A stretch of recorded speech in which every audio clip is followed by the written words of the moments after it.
Hello everyone, this is Austin Munchahurst and I'll be presenting Pepsi Light in Brand in the News.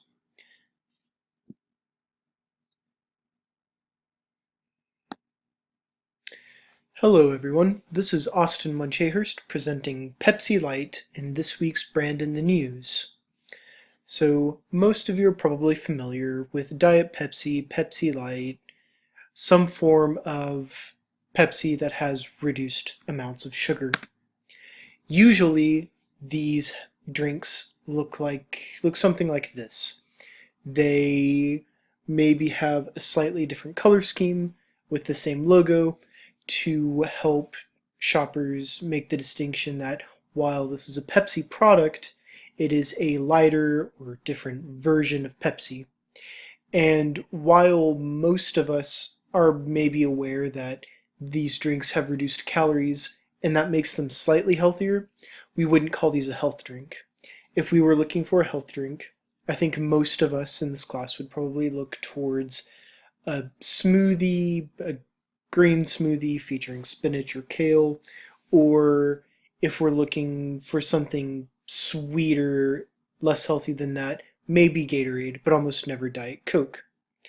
But it looks like the Pepsi company is trying to change that.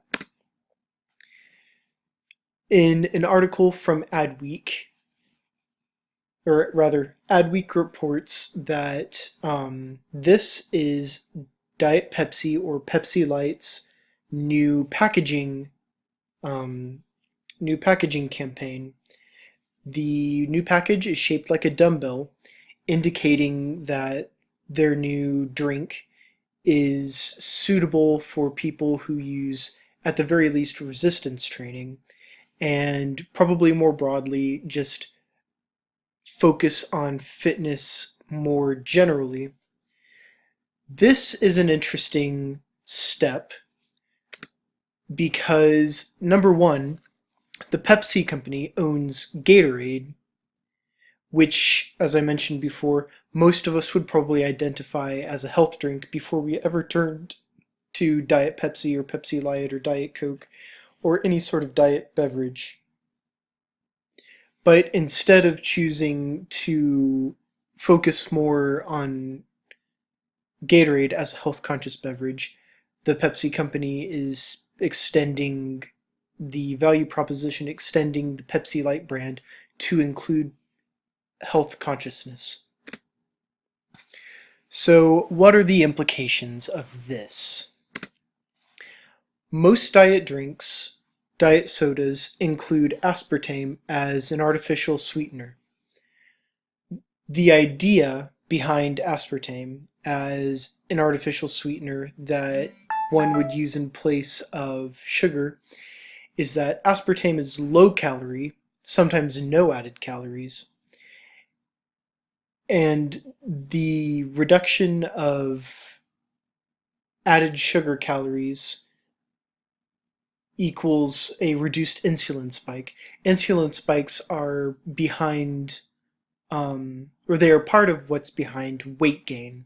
When your insulin spikes, your body stops using fat as fuel and starts storing calories on your body as fat.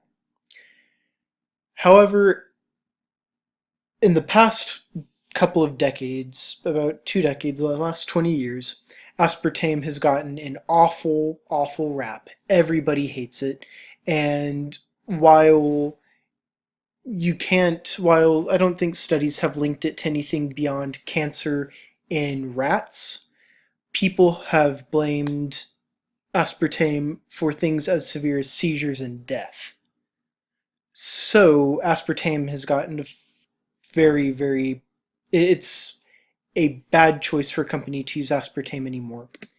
Which is why, right before Pepsi switched over to this new packaging, they eradicated aspartame from their product line and are now using a blend that features sucralose.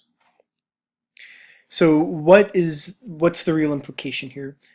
Are we going to see more and more diet drinks switching from aspartame to sucralose blends?